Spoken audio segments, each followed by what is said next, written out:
முன்னாள் பிரதமர் ராஜீவ்காந்தியினுடைய அந்த இது நடக்குது, படுகொலை நடந்து முடிக்குது.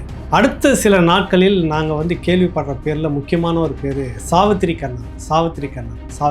அந்த பேர் வருது. அவரை பிடிச்சா சில விஷயங்கள் தெரியும் அப்படின்றத சிபிஐக்கு உள்ளே கிடைக்கிற தகவல்.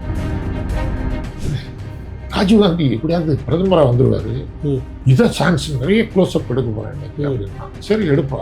ஒரு மாதிரியா பரபரப்பாக நைட் 12 மணிக்கு என்ன இது புரியல. ஜிஹெச்சாது இதெல்லாம் போலீஸ் மயமாக இருக்குது, மக்கள் கூட்டமாக இருக்குது, ஒன்றும் புரியல என்ன ஏது. சரி என்ன தூக்க கலக்கம். சிபிஐ அலுவலகத்துக்கு 7-8 முறையும் இந்த என்கொயரி நடக்கும். ஒரு நாள் திடீர்னு ஒரு சாயங்காலம் எங்கள் வீட்டுக்கு வந்துட்டாங்க, சைதாப்பேட்டை வீட்டுக்கு. பெரிய டீமோட சிபிஐ தடபுடல் அட்டப்பட்டப்பட்டப்பட்டப்பட்டன்னு ஏகப்பட்ட பேர் ஏறி வந்தாங்க. உங்களுக்கும் போராளிகள் இயக்கத்துக்கு என்ன தொடர்பு கேட்குறாங்க. நான் அப்போ எல்லா போராளிகள் இயக்கத்தோடையும் எனக்கு 85 தொடங்கி தொடர்பு கான்ஸ்டபிள். நீங்கள் வீட்டுக்கு போக முடியாது, இனிமே உங்களை உள்ளத்துக்கு வைக்க போகிறாங்க. ஹரிபாபு இன்னோசென்ட்டும். நான் ஏன் இன்னோசென்ட்னு நான் சொன்னதுன்றதுக்கு முக்கியமான ஒரு விஷயம் என்னன்னு கேட்டிங்கன்னா, அவர் ராஜீவ்காந்தி மறுபடியும் பிரதமராக வருவார், அந்த படம் நமக்கு நான் தேவைப்படுன்றது அந்த ஆர்வம் தான் அவங்ககிட்ட இருந்து. ஆமாம், அது சொன்னான் வெள்ளந்தியா நான் பேசுகிறேன். தமிழ்நாட்டில் ஆதரித்து மேடை போட்டு முழங்கிக்கிட்டு இருந்த யாருமே அவங்கள போய் பார்க்கல. ஒருத்தர் கூட அந்த கெட்டி பார்க்கல, யாருமே பார்க்கல. தலைவர் வீரமணி, வைகோ யாருமே பார்க்கல. இவங்களுக்கும் தங்களுக்கும் சம்பந்தம் இருக்கிறதாவே காட்டிக்கல. அந்த காலகட்டங்களில் நான் தொடர்ந்து போயிட்டேன்.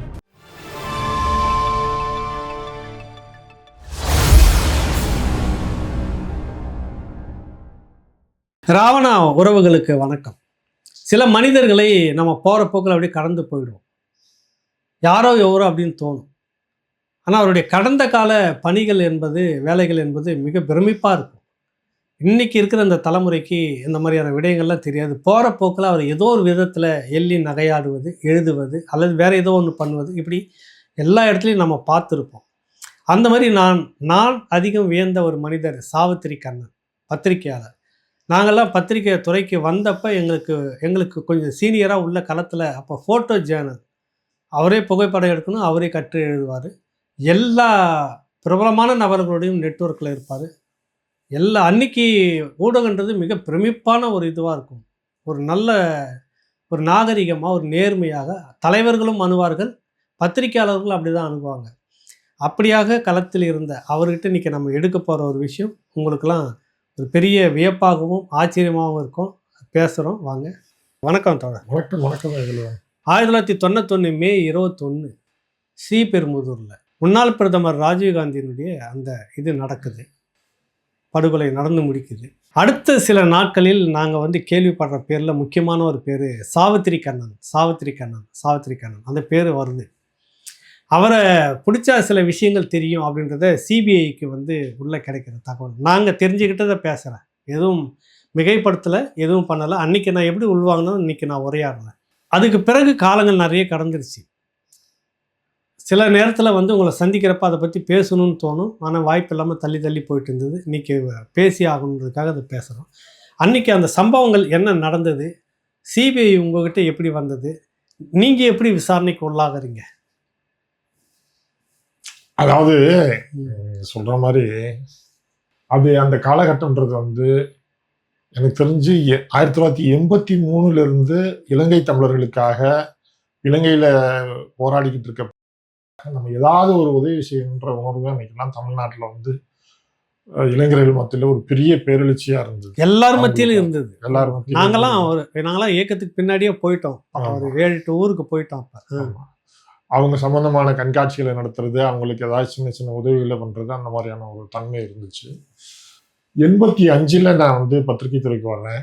அப்போ ஜனசக்தி பத்திரிகையில் தான் நான் ஃபோட்டோ எடுத்து கொடுக்கறது, கட்டுரைகள் எழுதுறது அப்படின்ற மாதிரி இருந்தேன். அப்போ நான் எடுக்கிற ஃபோட்டோ ஃபிலிம் கழுவுறதுக்காக சுபா நியூஸ் ஃபோட்டோ சர்வீஸ்க்கு வரும்போது அங்கே நிறைய வருவாங்க. சுபாஷ் சுந்தரமான பிரபலமான புகைப்பட நிபுணர். அவர் இலங்கைக்கு போய் அவர்களுக்காகவே ஸ்பெஷல் அசைன்மெண்ட் எல்லாம் இது பண்ணி அவங்க ஃபோட்டோ வீடியோ ரெண்டுமே எடுத்துகிட்டு வருவார். அவரை சந்திக்கிறதுக்கு பேபி உட்பட பெரிய பெரிய தலைவர்கள்லாம் வருவாங்க, அங்கே பேசிக்கிட்டு இருப்பாங்க. நிறைய பேரை பார்த்துருக்கேன். முத்துராஜா அந்த மாதிரிலாம் நிறைய பேர் அங்கே வருவாங்க. ம். அவங்க வந்து தமிழ்நாட்டில் அங்கேயும் இங்கேயுமா நடத்துகிற போராட்டங்கள் விஷயங்களுக்கெல்லாம் ஃபோட்டோ எடுக்க கூப்பிடுவாங்க. நான் போய் அசைன்மெண்ட் அவங்களுக்கு ஒர்க் பண்ணி கொடுத்துருக்குறேன். ம். அப்போ நான் அங்கே வேலை பார்த்துக்கிட்டு இருந்தபோது ஹரிபாபுன்ற ஒரு தம்பி வந்து வேலைக்கு சேர்ந்தார். ம். அப்போ வந்து அவர் வந்து இதை கண்ணா நீ போகிற இதுக்கெல்லாம் அவன் கூட்டிகிட்டு போவான், உங்களுக்கு கொஞ்சம் ட்ரைனிங் பண்ணி கொடுன்னு சொன்னார். சுபாஷ் சந்திரம் என் கூடயே தான் வருவான், கற்றுக்குவான். ம். ஃபோட்டோகிராஃபி அவன் நல்லா கொஞ்சம் வரும்போது அப்போ முத்துராஜான்றவர் தான் எல்டிடியில் வந்து கொஞ்சம் இங்கே ஆர்கனைஸ் பண்ணிட்டு இருந்தார். அவர் வந்து அந்த பையனை வந்து டேக் ஓவர் பண்ணிக்கிட்டு அவருக்கான அசைன்மெண்ட் எல்லாம் அவன் பண்ண ஆரம்பிச்சான். முதல்ல ஒன்று அந்த ஹரிபாபு ஃபோட்டோகிராஃபர் அவர் தான் அந்த சம்பவ இடத்துல இறக்குறாரு. அவர் எடுத்த புகைப்படங்கள் அந்த ஹரிபாபுக்கும் உங்களுக்குமான அந்த நட்பு எப்படி அது வருது, அது எப்படி ஆகுன்னு சொல்லுங்க. அவர் வந்து சுபானி ஃபோட்டோ சர்வீஸில் ஒரு சின்ன பையனா, ஒரு 18-19 வயசு பையனா வந்து சேர்றான். அவங்க அப்பா வந்து ஒரு தச்சு தொழிலாளி. பையனை ஏதாவது கொஞ்சம் கற்றுக் கொடுங்கயான்னு சொல்லி சேர்த்து விட்றாங்க. ஒன்றுமே தெரியாது ஃபோட்டோகிராஃபியை பற்றி. நம்ம கூட தான் அசிஸ்டண்டாக வந்து உங்கள் கூட தான் வச்சுட்டு சுற்றுவான். ரொம்ப வெள்ளந்தியான பையன், ஜாலியாக சிரித்து பேசிட்டு கிடப்பான். அப்போ அந்த பையன் வந்து சரியாக சொல்லணும்னு கேட்டிங்கன்னா, அந்த மே 21, 1991 அந்த சுபா நியூஸ் இருக்கக்கூடிய அந்த கவுடியாமனம் சாலையில் நான் நடந்து வர்றேன். அப்போ அவன் சுபா நியூஸ் ஃபோட்டோ சர்வீஸ்லேருந்து கீழே இறங்கி வர்றான். ஏன்னா அந்த பக்கம் அப்படிங்க இல்லை, அந்த இன்னைக்கு வந்து ராஜீவ்காந்தி நிகழ்ச்சி ஸ்ரீபுரம் இருக்கு, என்னை ஃபோட்டோ எடுக்கிறதுக்கு அசைன்மெண்ட் கூப்பிட்டுருக்காரு, அதனால நான் போகிறேன். வந்து கேமரா என்கிட்ட இல்லை, சுந்தரன்கிட்ட கேட்கலான்னு வந்தேன், அவரும் இல்லை, ரவிசங்கர்கிட்ட கேட்கணும், அதை போயிட்டுருக்கேன், வரீங்களான்னா. சரி வாடா அப்படின்னு சொல்லிட்டு நானும் அவனும் ரவிசங்கரை பார்த்து வைட் ஆங்கிள் ரவிசங்கர்கிட்ட அவனுக்கு கேமரா வாங்கி கொடுக்குறதுக்காக நானும் போகிறேன். அப்போ வந்து நான் அவன் இல்லைன்றதுனால அவங்க அந்த ஆஃபீஸில் உட்காந்துட்டு இருக்கோம்.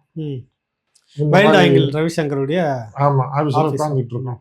அப்போ நான் வந்து திடீர்னு என்ன பண்ணேன், நான் வந்து 85ல் பத்திரிகை துறைக்கு வந்தபோது +2 வரைக்கும் தான் படிச்சிருந்தேன். திடீர்னு வந்து போய் லயோலா காலேஜில் சேர்ந்து பிஏ ஹிஸ்ட்ரி படிச்சுட்டு மறுபடியும் வந்துட்டேன். ஃபீல்டில் இருந்துக்கிட்டே அங்கே வேலை செய்யும் போதும் படிக்கும் போதும் ஃபீல்டில் தான் இருந்தேன். படிக்கிற நேரம் தவிர மற்ற மாலை நேரம் தவிர வேலையில் இருந்திருக்கீங்க. ஆமாம், நக்கீரனுக்கெல்லாம் எடுத்து கொள்றது தராசு எல்லாத்துக்கும் எடுத்து கொடுத்துட்டு இருந்தேன். அப்போ வந்து ரவிசங்கர் வர்றதுக்கு முன்னாடி அவன் சொன்னான், நீங்கள் லயோலா காலேஜில் படித்த மாதிரி என்னையும் சேர்த்து விட்டுருங்க, வர்ற வருஷத்துக்கு வந்து நான் வந்து அங்கே விஷுவல் கம்யூனிகேஷன் ஹரிபாபு சொல்கிறான் தம்பி சேர்த்து விட்டுருங்க அப்படின்னா. சேர்த்துறேன்டா, கண்டிப்பாக சேர்த்துறேன் இப்படி பேசி அவன் சொல்லும்போது அவன் சொன்னான், ராஜீவ்காந்தி எப்படியாவது பிரதமராக வந்துடுவார், இதை சான்ஸ் நிறைய க்ளோஸ்அப் எடுக்க போகிறேன் இன்னைக்கு அப்படின்னா. சரி எடுப்பா, க்ளோஸாக எடுக்கணும், நீங்கள் வரலாம், நீ ஏன் வர மாட்டேங்கிறீங்க, என்கிட்ட 100கணக்கான க்ளோஸ்அப் இருக்கு ராஜீவ்காந்தி வேணுமா உங்களுக்கு அப்படி நீங்கள் கேட்கலாம். நான் என்கிட்ட நிறைய ப்ரோக்ராம் எடுத்துட்டேன். இன்னைக்கு வந்து சிபிஎம் வந்து ஜோதிபாஸ் நிகழ்ச்சிக்கு அம்பத்தூர்ல இருக்கு, அது கூப்பிட்டுருக்காங்க, நான் அங்கே போகிறேன், இல்லாட்டி கூட வந்திருப்பேன் நான் அப்படின்னு. சரி நீ போயிட்டு வா, இல்லைன்னா எனக்கு ராஜீவ்காந்தி போடுறதுக்காக ஒரு சந்திர மாலை வாங்கிட்டு சொன்னாங்க, எங்கே போய் வாங்குறது அப்படின்னு.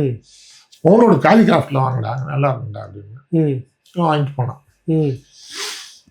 அப்புறம் அந்த ஜோதிபாஸ் நிகழ்ச்சியை முடிச்சுட்டு நாங்கள் வந்து வர்றோம், ஜிஹெச் வழியாக வர்றோம். நைட்டு 12-1 மணி வாக்கில். எந்த வழியாக வரீங்க? ஜிஹெச் வழியாக அம்பத்தூர்லேருந்து வர்றோம். நான் இப்போ சைதாப்பேட்டையில் தங்கியிருக்கேன். நானும் அப்போ வந்து வீடனில் இருந்த குமரேசன் ஃபோட்டோகிராஃபர். ஆமாம் ஆமாம், அப்போ அவனும் அப்போதான் ஃபோட்டோகிராஃபர் அவன் தான், குமரேசன். ஆமாம், அப்போ அவன் வந்து கல்யாணம் அது இதுன்னு எடுக்கிறதா இருந்தான். என்னை பார்த்துட்டு அவன் நியூஸ் ஃபீல்டுக்கு வரணுன்ட்டு ஆசைப்பட்டு என் கூடயே சுற்றிட்டு இருப்பான். ஆனால் என் கூட வந்து என் வீட்டில் தங்கணும்னு அவன் வந்து வந்துக்கிட்டு இருக்கான். நாங்கள் வந்து போயிட்டுருக்கோம், ஒரு மாதிரியா பரபரப்பாக. நைட்டு 12 மணிக்கு என்ன இது ஒன்றும் புரியல. ஜிஹெச் அது இதெல்லாம் போலீஸ் மயமாக இருக்குது, மக்கள் கூட்டமாக இருக்குது, ஒன்றும் புரியல என்ன ஏது. சரி என்ன தூக்க கலக்கம், போய் சேர்ந்துட்டோம். பஸ்ஸில் வரீங்களா அம்பத்தூர்லேருந்து? இதில் வேனில் அவங்களே கம்யூனிஸ்ட் கட்சியிலேயே அந்த வேன்லேயே கூப்பிட்டு நம்மளை வந்து ட்ராப் பண்ணுறாங்க. காலையில் குமரேசன் வெளியில் போனவன் இந்த மாதிரி பேப்பரை பார்த்துட்டு விழுந்தடிச்சிட்டு ஓடி வர்றான். வர்றான் செத்துட்டாங்க, இப்போ நைட்டு இது நடந்திருக்கு அப்படின்னு. உங்களுக்கு அது எதுவும் உங்களுக்கு தெரியல. அப்பெல்லாம் வந்து உங்களுக்கு செல்ஃபோன் கிடையாது, இது கிடையாது. என்ன அப்போ வந்து எனக்கு வந்து தேல்கடி ராமமூர்த்தின்ட்டு ஒருத்தர் தினமலரில் ஃபோட்டோகிராஃபராக இருந்தார். தேல்கடி ராமமூர்த்தின்னு சொல்லுவாங்க. அவர் வந்து எனக்கு ஒரு ஃபோன் பண்ணார். அண்ணா உன் கூட சுற்றிட்டு இருப்பான ஒரு பொடி பையன், அவன் ஸ்ரீபெரும்புதூர் ராஜீவ்காந்தி இது ஃபோட்டோ எடுக்க வந்திருந்த இடத்துல செத்து போயிட்டான்ப்பா. அப்படி பக்குன்னு ஆகி போச்சு. எத்தனை மணிக்கு உங்களுக்கு வருது இது? சரியான ஞாபகம் இல்லை. காலையில் ஃபோன் பண்ணுறேன். என்ன அப்படி சொல்றீங்க? அவர் ஷாக்காரு. நான் இல்லை கன்ஃபார்மா? ஆமாப்பா கன்ஃபார்மா அவர் செத்துட்டான் பையன். ஒரே இருட்டு, என்னால் ஒன்றும் பண்ண முடியல. நீ உனக்கு தெரிஞ்சதுன்னா அவன் வீட்டில் போய் கொஞ்சம் தகவல் சொல்லிடு அப்படின்ட்டு போன வச்சுருக்காரு. எனக்கு ஷாக்கிங். சரி இதை போய் அவங்க வீட்டில் போய் சொல்லலாம் அப்படின்ட்டு நான் போகிறேன். அவங்க வீட்டில் கொஞ்சம் பழக்கம். அவங்க அம்மா எல்லாம் ரொம்ப வெள்ளந்தியா, வாங்க தம்பி வாங்க வாங்க, இந்த தம்பியை தேடி வந்தீங்களா, எங்கே போனாப்புல, வீட்டில் இல்லையா? அவங்களுக்கும் தெரியல. இல்லைப்பா ஏதோ ஃப்ரெண்ட்ஸுங்க கூப்பிட்டாங்க, என்ன ஏதோ போயிருக்கிறான், என்னன்னு தெரியல, எங்கன்னு தெரியலையா, அவன் உன்னை பார்க்க வரலையா, என்ன பார்க்க வரலையா? எனக்கு வந்து செத்த சொல்றதா வேணாமான்னு ஒரு தயக்கம் ஆகி போச்சு. இவ்வளவு இது தெரியாம இல்லை, நேற்று இதுக்கு போயிருக்கான் போல இருக்கு, ராஜீவ்காந்தியை போட்டோ எடுக்கிறதுக்கு, இதில் ஆக்சிடென்ட் ஆயிருக்கு போல இருக்கு, கொஞ்சம் ஹாஸ்பிட்டலைஸ்ட் ஆயிட்டான் அப்படின்ட்டான். செத்துட்டான்னு சொன்னா அப்படி எப்படியே நடுங்கிடுவாங்களேன்னு சொல்லிட்டு, என்ன சொல்ற அப்பயே அறிஞ்ச மாதிரி ஆகி போச்சு. சரிட்டு அவர் எங்க அவங்க இது அப்பா ஹரிபாபா அப்பா இல்லை வெளில போயிருக்காரு, சரி வந்தா சொல்லுங்க. அவங்க வீடு எங்க இருந்தது? சைதாப்பேட்டையில். நானும் சைதாப்பேட்டையில் தான்.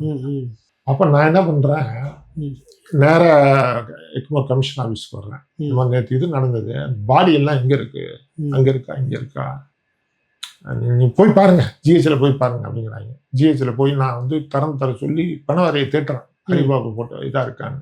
ஒவ்வொரு நாள் திறந்து காட்டுறான், இல்லையே. அப்போ காஞ்சிபுரத்தில் தான் அங்கே அந்த ஹாஸ்பிட்டல். அப்புறம் அவங்க ஃபேமிலியெலாம் கூப்பிட்டு அங்கே போய் பணத்தை எடுத்து நாங்கள் வந்து அடக்கம் பண்ணோம். ஃபுல்லாக இருந்தேன். எனக்கு வந்து இதில் வந்து ஒரு இப்படிலாம் இருக்கிறதுனால என் மேலே பிரச்சனையும் வரும், என்னைய விசாரணை பண்ணுவாங்க. இதெல்லாம் ஒன்று உங்களுக்கு தோணலை? எதுவும் தோணலை உங்களுக்கு? அது மாதிரி எதுவுமே இல்லையே, அதெல்லாம் எதாச்சியாக நடக்கிறது நீங்கள் பார்க்குறீங்க. நம்ம கூட இருந்த ஒரு பையன் வந்து செத்துட்டாங்கன்னா நம்ம வந்து அதை பொறுப்படுத்திக்க வேணாமா, பழகணும், இல்லை நம்ம அதில் நம்ம அந்த துக்கத்தில் ஷேர் பண்ண வேண்டாமா, இப்படியே நான் இருக்கிறேன். இப்படி இதெல்லாம் முடிஞ்சது, எல்லாருக்கும் கன்ஃபார்ம் ஆயிடுச்சு. இந்த ஹரிபாபுக்கும் இவருக்கும் ரொம்ப நெருக்கம் இருக்குன்றது போலீஸ் டிபார்ட்மெண்ட் உட்பட. நானே போய் வாலண்டியராக கமிஷனர் ஆஃபீஸ் டிஜிபி ஆஃபீஸ்லாம் போய் கேட்குறேங்க, எங்கே இருக்குது இந்த மாதிரி நேற்று நடந்த பாடி எங்கே இருக்குன்னு போய் கேட்டேன்ல, எல்லாருக்கும் தெரிஞ்சிருச்சு இல்லை. அப்போ இப்படி போயிட்டு இருக்கு. இப்போ என்னைய வாட்ச் பண்ண ஆரம்பிச்சிட்டாங்க, எனக்கு தெரியல. யார் இவர் ஏன் அதில் இன்ட்ரெஸ்ட் ஆகுது, இவர் ஏன் வராரு போகிறான்னு கவனிக்க ஆரம்பிச்சிட்டாங்க. ஒரு நாள் வந்து சிபிஐயில் நான் கூப்பிட்டு இருந்தாங்க. சரி போனேன், போய் இந்த மல்லிகையில் அப்போல்லாம் ஹரிபாபு எடுத்த ஃபோட்டோக்கள் எல்லாம் போட்டு காமிச்சு, பாருங்க இந்த மாதிரி எடுத்த இது உங்கள் ஃப்ரெண்டு தானே? ஆமாங்க ஃப்ரெண்டு தான், அவர் எடுத்த ஃபோட்டோ. அப்போ பத்திரிக்கை கூட அவங்க கொடுக்கல, நான் தான் ஃபர்ஸ்ட்டாக பார்க்குறேன். என்ன இல்லை யாராவது உங்களுக்கு தெரியுமா? ஒன்றும் தெரியலைங்க, எனக்கு ஒன்றும் தெரியல அப்படின்னு இப்படியே போயிட்டே இருக்கு. அப்புறம் வந்து திடீர்னு ஒரு முறை தான் கூப்பிட்டாங்களா, பல முறை கூப்பிட்டாங்களா? 7-8 முறை கூப்பிட்டாங்க சிபிஐ அலுவலகத்துக்கு. 7-8 முறையும் போனாங்க. இந்த என்கொயரி நடக்கும். ஒரு நாள் திடீர்னு ஒரு சாயங்காலம் வந்து எங்கள் வீட்டுக்கு வந்துட்டாங்க, சைதாப்பேட்டை வீட்டுக்கு. பெரிய டீமோட சிபிஐ தடபுடலா டப்பட்டப்பட்டப்பட்டப்பட்டன்னு ஏகப்பட்ட பேர் ஏறி வந்தாங்க. 7-8 முறை சந்திச்சிட்ட பிறகு பேசின பிறகும் இந்த இந்த இந்த 7-8 முறை உங்ககிட்ட இந்த விசாரணை தான் நடக்குது. அவர் யாரு, உங்களுக்கு அவருக்கு என்ன தொடர்பு, இதான் கேட்டுட்டு இருக்கிறாங்க. இதெல்லாம் கேட்குறாங்க, உங்களுக்கு தொடர்பு, உங்களுக்கும் போராளிகள் இயக்கத்துக்கும் என்ன தொடர்பு கேட்குறாங்க. நான் வந்து அப்போ எல்லா போராளிகள் இயக்கத்தோடையும் எனக்கு 85 தொடங்கி தொடர்பு இருக்கு. EPRLF பத்மநாபா தொடங்கி உமா மகேஸ்வரன் தொடங்கி எல்லாரோடையுமே எனக்கு வந்து ஒரு பத்திரிகையாளன்ற முறையிலையும் ஒரு இடதுசாரி சிந்தனையாளன்ற முறையிலையும். அப்போ நான் கம்யூனிஸ்ட் கட்சியில் கொஞ்சம் ஈடுபாடாக இருந்தேன். அப்போ கம்யூனிஸ்ட் கட்சி அலுவலகத்துக்கு உமா மகேஸ்வரன் வருவார் போவார். அதே மாதிரி ஒரு பத்மநாபா இவங்கெல்லாம் கூட வருவாங்க போவாங்க, டக்ளஸ் எல்லாம் கூட வருவாங்க போவாங்க. இவங்க எல்லாருமே எனக்கு தெரியும். இப்போ இங்கே வந்து சுபா நியூஸில் வந்து நெருக்கமா பழகினாங்க. ம். எல்லாரையுமே அங்க போ அங்க அப்ப வந்து அவங்களுக்காக அந்த இது போராடுறவங்க தெரியல. எல்லார் கூடயும் நம்ம பழக்கமா எல்லாருமே அவங்களுக்காக போராடிட்டு இருக்காங்க, அந்த மக்களுக்காக. ம். இவனும் போராளி அவனும் போராளி, எனக்கு வித்தியாசம் பார்க்க அப்ப தெரியாது. அப்படிதான் தோணுச்சு அந்த காலகட்டத்துல. எல்லார்கிட்டயுமே ஒரு அன்பு, ஒரு இது, அவங்க கஷ்டப்படுறவங்க அவங்களுக்காக நம்ம துணை இருக்கணும், ம். அவங்களுக்கு எதுனா நம்ம ஹெல்ப் பண்ணணும் அப்படின்ற மாதிரி ஒரு மனநிலை தான். இதை நீங்க அங்க சொல்றீங்க விசாரணையில. ஆமா. ம். அவங்க எங்க வீட்டுல வந்து பார்த்து மிரள்றாங்க, அத்தனை போராளியோட போட்டோவும் வச்சிருக்கிறீங்களே, ம். இத்தனை பேரும். ஆமா, பேரால பத்தோடமா கல்யாணமே நான் தான் போட்டோ எடுத்து கொடுத்தாங்க. ம். ம். எல்லாரும் வீட்டுக்கு வந்துட்டாங்க, போலீஸ் வந்துட்டாங்க, சுத்தி வளைச்சிட்டாங்க, பெரிய டீம் எல்லாம் சர்ச் பண்றாங்க வீட்டுல. டைரி கீரி, நான் எடுத்த போட்டோ நெகட்டிவ் எல்லாத்தையும் தூக்கிட்டாங்க, பூராத்தையும் தூக்கிட்டு போயிட்டாங்க. என்ன என்னையும் சேர்த்து கூட்டு போயிட்டாங்க. கூட்டு போய் மல்லிகைன்னு அப்போ ஒரு அந்த விசாரணை அடையாறு அந்த பங்களால இரவு விடிய விடிய விசாரிக்கிறாங்க. மரியாதையா தான் கேட்டாங்க. அப்புறம் காலையில டிஃபன் தரல, டீ காப்பி எதுவும் தரல, பயங்கர பசியாகி போச்சு. அப்ப இவரு ரகோத்தமன் கண்ணன், அப்பெல்லாம் சாவித்திரி கிடையாது, ஒரு 93க்கு அப்புறமேல தான் சாவித்திரி கண்ணன்ற பேர்ல எழுத ஆரம்பிச்சு. அதுக்கு முன்னாடி கண்ணன் தான் எழுதிட்டு இருந்தாங்க. அப்ப வந்து கண்ணன் சாப்பிட்டீங்களா அப்படின்னு, அவர் தான் இன்வெஸ்டிகேஷன் ஆபீசர். அவர் தான் சாப்பிட்டீங்களா அப்படின்னாரு. சாப்பிடல சார், டிஃபன் அனுப்புங்க சார். ஓ, இன்னுமா உங்களுக்கு தோணிக்கல, இந்த சொல்லி விடுறேன் அப்படி. சாப்பாடு வராது, டிஃபன் கொடுக்கல, மத்தியான சாப்பாடு கொடுக்கல. ஏதோ ஒரு வித்தியாசம் அவங்கள ட்ரீட்மெண்ட் பண்றாங்களேன்ட்டு கூட இருந்த தம்பிகிட்ட, என்னங்க இது எல்லாம் வந்தாங்க கேட்டாங்க, எல்லாத்தையும் சொல்லிட்டேன், விட மாட்டேங்கிறாங்க, இப்படியே உட்கார வச்சிருக்கீங்க, சாப்பாடும் தர மாட்டேங்கிறாங்க, ஏங்க என்ன நினைச்சிட்டு இருக்கீங்க? வந்தேன். இல்ல அந்த கான்ஸ்டபிள், நீங்க வீட்டுக்கு போக முடியாது, இனிமே உங்களை வந்து உள்ள தூக்கி வைக்க போறாங்க அப்படின்னா. என்ன எதுக்கு உள்ள தூக்கி வைக்கிறாங்க அப்படின்னா, இல்ல நீங்க சம்மந்தப்பட்டிருக்கீங்கல்ல அப்படின்னா. நான் என்ன சம்மந்தப்பட்டிருக்கேன்? நாங்க அதுக்கு தானே உங்களை தூக்கிட்டு வந்திருக்கிறாங்க அப்படின்னு. ஒன்றும் புரியல. விசாரிச்சாங்க, கொண்டாங்க. அப்புறம் ஏன் தூக்கி, அப்புறமேல சாயங்காலமா அப்புறம் சிவாஜி அப்படின்ட்டு அந்த முக்கியமான ஆபீசர்ஸ் எல்லாம் வந்தாங்க. 7-8 பேரு கொஞ்சம் அந்த ரிப்போர்ட்டையும் வச்சாங்க. எல்லார்கிட்டையும் ஒரே மாதிரி தெளிவா சொல்லியிருக்கீங்க, மாறி மாறி புறன்னா பேசல. அவங்ககிட்ட ஒரு தகவல், இவங்ககிட்ட அதிகாரிகளும் மாறி மாறி விசாரிக்கிறாங்க. எல்லா ரிப்போர்ட்லயும் ஒரு ஜென்யூனா பேசியிருக்கீங்க, எதையும் மறைக்கிற ஒரு உள்நோக்கங்களோ அந்த மாதிரி எல்லாம் இல்லை. அதை இவங்க கிட்ட நீங்க வந்து எது ஒரு அரசியல் ஆதாயத்துக்கு பழகின மாதிரியும் இல்லை. போட்டோ எடுக்க விட்டா போய் போட்டோ எடுப்பீங்க, செய்தி சேகரிப்பீங்க, அதோட போயிடுறீங்க, எல்லாரோடையும் பழகிருக்கீங்க. இப்போ உங்களுக்கு வந்து இந்த கான்ட்ரு இதுல வந்து உங்களுக்கு வந்து தொடர்பு இருக்குதா தெரியல, நீங்க கிளம்பலான்ட்டாங்க ஒரே நாள் விசாரணையில. எனக்கு நான் வந்து நீ முதல்ல வந்து இந்த மாதிரி விசாரிப்பாங்கன்னு எனக்கு தெரியாது. சரி பரவாயில்ல, புரிஞ்சுக்கிட்டாங்க, அது வரைக்கும் நல்லதுதான் அப்படின்ட்டு நான் வந்துட்டேன். இந்த டைரியெல்லாம் திருப்பி தரலாமே அப்படின்னா, இல்ல அதெல்லாம் கொடுக்க முடியாதுன்னாங்க. சரி வச்சுப்பாங்க. அந்த டைரியில என்ன நீங்க டே டு டே ஆக்டிவிட்டிஸ் எழுதிருப்போம், அங்க போய் போட்டோ எடுத்தோம், இங்க போட்டோம், அதை இந்த டெய்லி அசைன்மெண்ட் எல்லாம் எழுதிருப்போம். அது அவங்களுக்கு வந்து ஒரு ஆதாரமா இருக்குன்னு சொல்லி எடுத்துக்கிட்டாங்க. இது இப்படிதான் வந்து நடந்துச்சு. அதுக்கப்புறமே அதுதான் எனக்கு வந்து தெரிய வருது. பத்திரிகையில பார்க்குறேன், நளினி வந்து கைதாகிறாங்க. எனக்கு ரொம்ப ஆச்சரியம், இந்த பொண்ணு இப்படா கைதாகுது. ஏன்னா உங்களுக்கு அந்த ஃபேமிலியும் பழக்கமா இருந்ததுன்னு சொன்னாங்க. ஒரு முறை நளினி தங்கை கல்யாணி கிட்ட பேசிட்டு இருக்கும்போது அதை சொல்லி, இந்த சாவித்திரி அண்ணா எங்களுக்கு வந்து பக்கபலமா அன்னைக்கு இருந்தார், துணையா இருந்தார், பேசினார் அப்படின்னு பதிவு பண்ணாங்க என்கிட்ட பேசும்போது. அது எப்படி, அந்த ட்ராக் எப்படி உங்களுக்கு பழக்கமாகுது? அதுக்கு பிறகு என்ன நடந்துச்சு? அதாவது நீங்க வந்து பாத்தீங்கன்னா, எப்படி வந்து ஹரிபாபு வந்து இன்னோசென்ட்டோ, ஏன் இன்னோசென்ட்னு நான் சொன்னதுன்றதுக்கு வந்து முக்கியமான ஒரு விஷயம் என்னன்னு கேட்டீங்கன்னா, அவர் ராஜீவ்காந்தி மறுபடியும் பிரதமரா வருவாரு, அந்த படம் நமக்கு வந்து நான் தேவைப்படுன்றது அந்த ஆர்வம் தான் அவங்ககிட்ட இருந்தது தான் தம்பி. ஆமா, அது சொன்னான் வெள்ளந்தியா நம்மகிட்ட பேசுனான். இவங்க யாராவது இன்ஸ்ட்ரக்ஷன் கொடுத்துருந்தா கொஞ்சம் தூரத்துல இருந்து போட்டோ எடுப்பா, பக்கத்துல போகாதுன்னு சொல்லியிருந்தா அவன் போயிருக்க மாட்டான். சரிங்களா? அது இவங்க கொடுக்கல, இவனை வழி கொடுத்துட்டாங்க. அதே மாதிரி பாக்கியநாதன்ட்டு ஒருத்தர் சுபா நியூஸ் போட்டோ சர்வீஸ்ல வேலை பார்த்தாரு. அவர் எல்லாரும் கூட ரொம்ப நல்லா பழகுவார். நளினியோட தம்பி. அவரோட இவங்க எல்லாரும் பழக ஆரம்பிச்சாங்க மக்கள். அவங்க வீட்டுக்கு எல்லாருமே போவாங்க. அவங்க அம்மா வந்து எல்லாருக்கும் சாப்பாடு கொடுப்பாங்க, டிஃபன் கொடுப்பாங்க, அங்கே சாப்பிடுவாங்க, கொள்ளுவாங்க, மணிக்கணக்காக அரட்டடிப்பாங்க.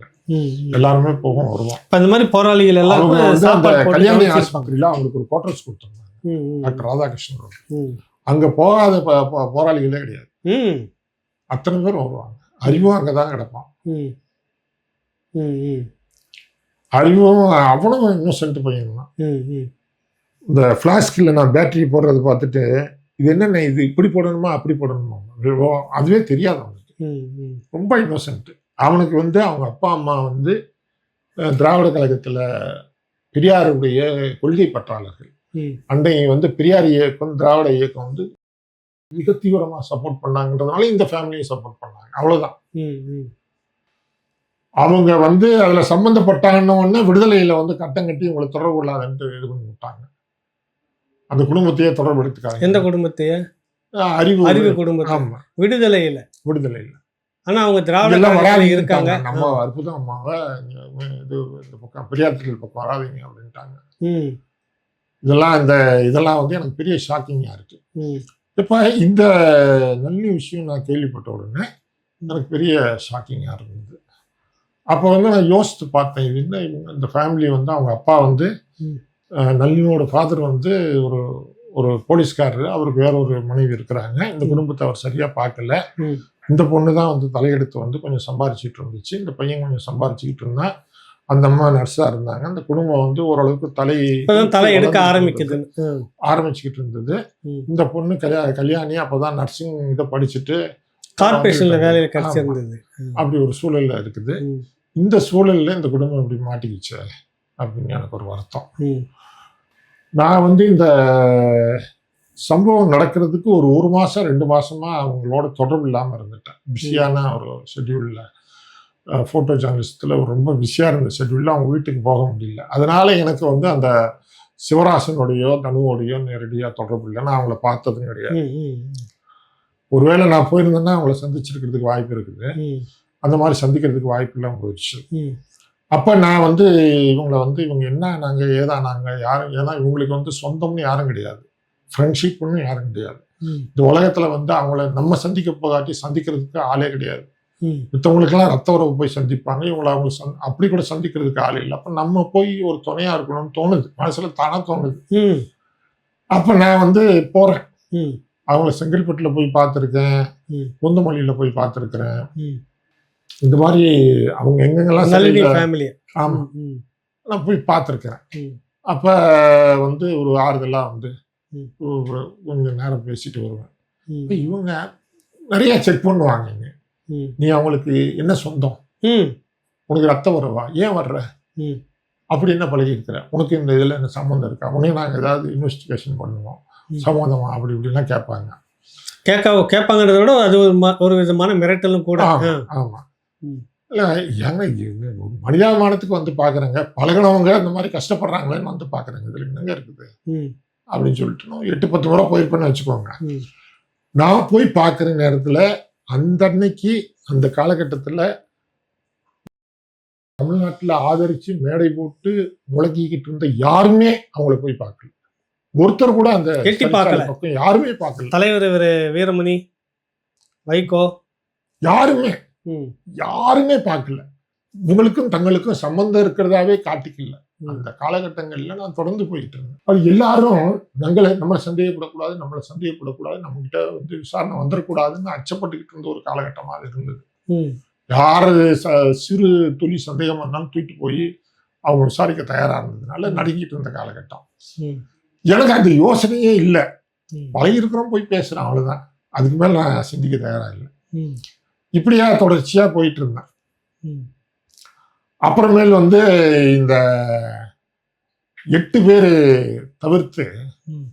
மற்றவங்களாம் விடுதலை அப்படின்ட்டு ஒரு அறிவிப்பு வருது. 98ல நடக்குது. ஆமாம், 98ல். அப்போ அந்த நிகழ்ச்சியும் கவரேஜ் பண்ணுறேன், இது பண்ணுறேன். ம், அது தொடர்பாக வந்து கார்த்திகேயன் வந்து மல்லிகையில் ஒரு பெரிய ப்ரெஸ் மீட் வச்சப்ப அவன் தனியாக கூப்பிட்டு கேட்டேன் நான்.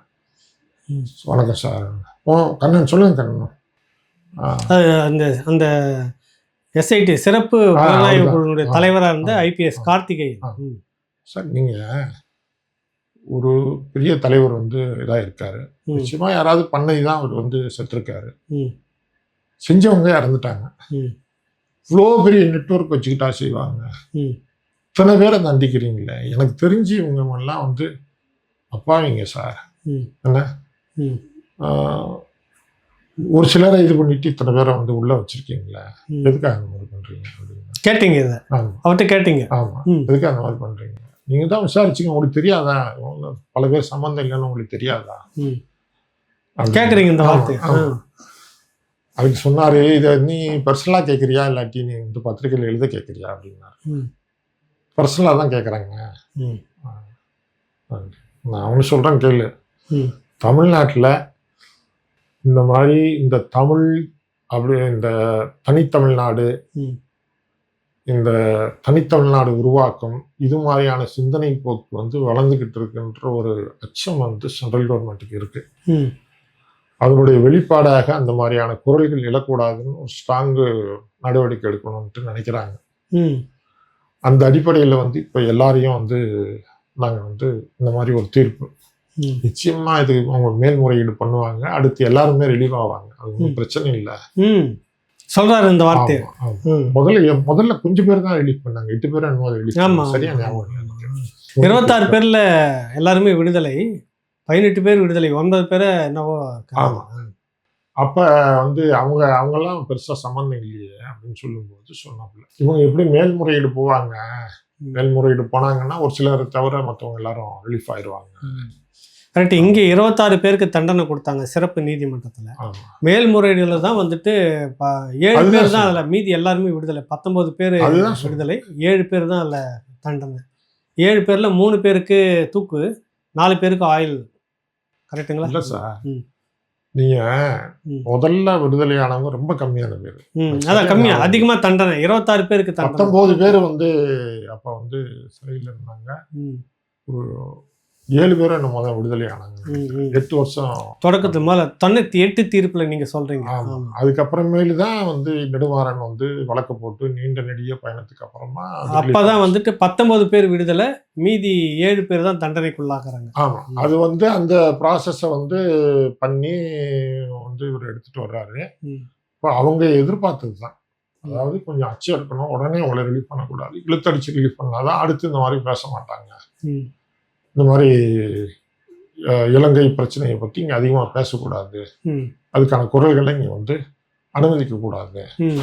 அப்படின்றதுக்காக இது ஒரு விதமான அச்சுறுத்தல். அப்படி சொன்னாப்புல. ம்.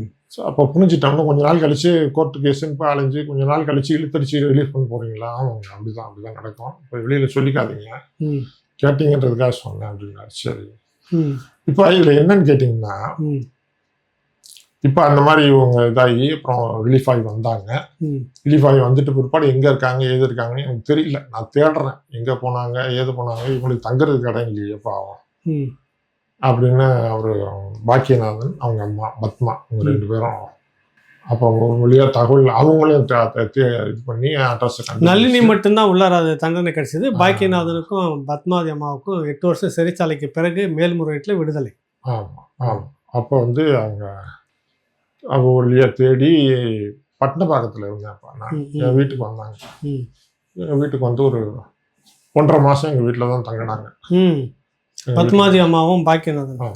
சரிங்க. அப்போ வந்து அவர் பாக்கியநாதனுக்கு வந்து ஸ்டூடெண்ட்ஸ் ஜெராக்ஸில் வந்து பேசி ஒரு ஏற்பாடாச்சு, வேலைக்கு போனார். அதுக்கப்புறமா வந்து அது கொஞ்ச நாள் அங்கே வேலை பார்த்துட்டு அப்புறம் வேலை இடத்துக்கு போயிட்டாரு. அந்த அம்மாவுக்கு வந்து ஒரு ஹாஸ்பிட்டலில் வேலை கிடைச்சது. அப்புறம் அவங்கள தனியாக ஒரு வீடு பார்த்து பக்கத்துலேயே எங்கள் மேலே 1.5 மாதம் நீங்கள் தான் போய் தேடி கூட்டிட்டு வரீங்க. 1.5 மாதம் உங்கள் வீட்டில் தான் இருக்காங்க. ஆமாம், எங்கள் வீட்டில் தான். பயப்படலை நீங்கள்? பயப்படல. அக்கம் பக்கத்தில் இருக்கவங்களாம் ரொம்ப பயந்தாங்க. என்ன உங்கள் வீட்டில் இந்த மாதிரி தீவிரவாதிகள் எல்லாம் தங்க வைக்கிறாங்க, கொள்றாங்க அப்படின்னு கசம்சன் எங்கள்கிட்ட பேசுறதை நிறுத்திட்டாங்க. மற்ற குடித்தனத்தில் இருக்கிறவங்கலாம் எங்களை பார்த்தாலே கொஞ்சம் அச்சப்பட ஆரம்பிச்சாங்க. இவங்க வீட்டில் பிடிப்பட்ட ஆள் எல்லாம் வந்து தங்குறாங்களே அப்படின்னு. அது பிற்பாடு மீடியாவுக்கு வந்திருப்பீங்கல்ல, மீடியாவுக்கு டெய்லி அசைன்மெண்ட் வந்திருப்பீங்க. உங்களை எப்படி பார்த்தது இந்த சமூகம்? எங்கள் வீட்டில் தங்கினது வந்து பத்திரிகை துறையில் யாருக்குமே தெரியாது. நான் யாருக்கும் சொல்லவும் இல்லை, சொல்லிக்கல இன்ன வரைக்கும் சொல்லிக்கல. இன்னைக்கு மாதிரி அன்னைக்கு எந்த விதமான தொலைத்தொடர்பு இந்த மாதிரியான விஷயங்கள் சமூக வலைத்தளம் எதுவும் இல்லை, அதனால தெரியாது. சமூக வலைத்தளம் இல்லை. அப்போ நான் துக்ளக்கில் வந்து ஒரு துக்ளக்கில் ஸ்டாஃப் கிடையாது. துக்ளக்கில் வந்து தொடர்ந்து எழுதிக்கிட்டு இருந்தேன். கட்டுரை எழுதிக்கிட்டு இருந்தேன். கட்டுரை எழுதிட்டு இருந்தேன். அதாவது ஒவ்வொரு வாரமும் தவறாமல் என் கட்டுரை வரும். நான் சந்திக்கிற விஷயங்கள், பார்க்குற விஷயங்கள் இதெல்லாம் வந்து இது எப்படின்னா, அவர் வந்து என்னைய பற்றி நல்லா தெரியும் அவருக்கு. இவர் வந்து இந்த கம்யூனிஸ்ட சித்தாந்தம், தமிழ் பற்றாளர், தமிழ் தேசிய இந்த இதா அப்படின்னு பேசுகிற ஆள் எல்லாமே தெரியும். ஷோவுக்கு அடிப்படை நல்லா தெரியும் அவருக்கு. தெரிஞ்சாலும் கூட நான் வந்து போட்டோ கொடுக்க போகும்போது என்கிட்ட பேசுவார்ல, அப்புறம் நான் இங்கே போனேன் அங்கே போனேன், இப்படி நடந்துச்சு இது வந்து சரியா படலை சார், என்ன சார் இப்படி போயிட்டு இருக்கு இப்படின்லாம் பேசும்போது இவ்வளவு டீட்டெயிலாக அவங்களுக்கு அரசியல், நீங்கள் ஒரு போட்டோகிராஃபராக இல்லை, அதையும் தாண்டி அரசியல் விஷயங்களை சிந்திக்கிறீங்க, பேசுறீங்க, நீங்கள் துக்ளக்கில் எழுதுறதா இருந்தால் எழுதலாம். அப்போ நான் சொன்னேன், சார் நீங்கள் வந்து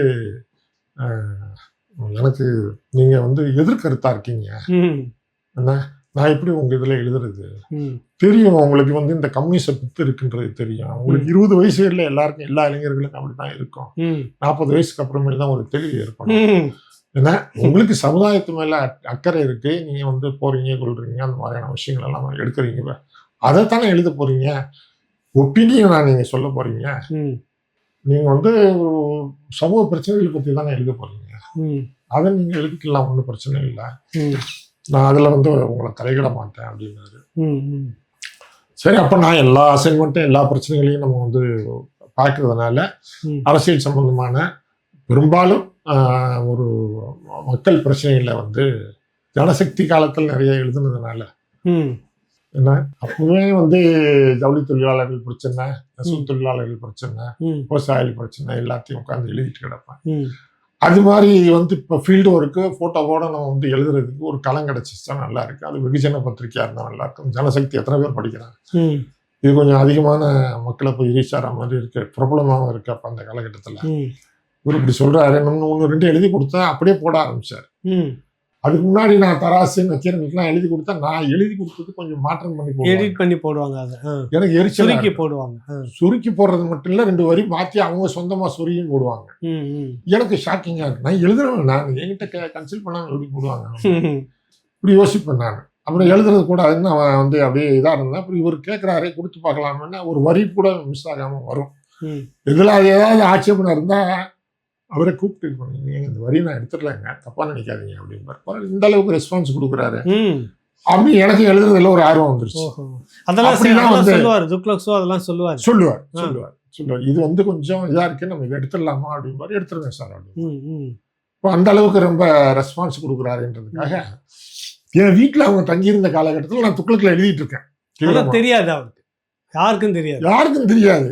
என்ன என் குடும்ப நண்பர்கள் வந்து நளினி இருக்காங்க, நளினி அம்மா பத்மாவதி இருக்காங்க, பாக்கியநாதன். ஆமா, என் வீட்டுல வந்து யார் யார் தங்குறது, இப்ப சித்தப்பா பெரியப்பா பிள்ளைங்க தங்குனா நான் சொல்லிட்டு இருப்பேன். அந்த மாதிரி தானே அவங்களையும் நினைக்கிறேன் நான். வேற என்ன இது சொல்றதுக்கு என்ன இருக்குது, தற்காலிகமா தங்குனாங்க போனாங்க, அவ்வளவுதான். நிறைய மறக்க முடியாத பல அனுபவங்களை வந்து சொல்லியிருக்கீங்க. நம்ம தொடர்ந்து பேசுவோம், நேரம் கிடைக்கும் போது இதை பேசுவோம். ரொம்ப நன்றி. வணக்கம். நன்றி.